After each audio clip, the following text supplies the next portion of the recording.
entering hurricane season, I think that some people are so caught up in hurricane season when it comes to windstorm and not really realizing the importance of having flood coverage and how rising sea levels can really cause massive destruction to the asset. So it's so important that during hurricane season, you're reviewing your flood insurance policy and that you are securing flood insurance coverage, because I can tell you that standing water that's not moving is extremely dangerous and it causes havoc. So flood insurance is as important, or even sometimes, I don't want to say it's more important, but it can cause a whole lot of damage. So it's so important, and it's a policy that's so overlooked. Like, people don't get caught up, like they're so caught up and fixated in the wind, and everybody really underestimates what flood can do for you. But I mean, but look at Katrina.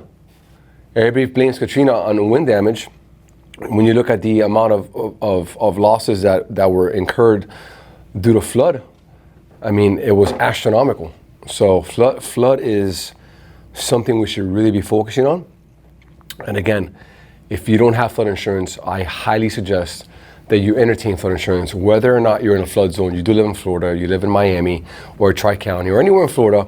We're in the peninsula, and flooding is something that happens all the time here. So especially with these storms that are enormous and changing and evolving, we just don't know what that can look like. And it's relatively extremely inexpensive, unless you're in a negative elevation, then that changes the entire game. So it really it's an important coverage to have, man. I don't know how more fundamental I can be about it.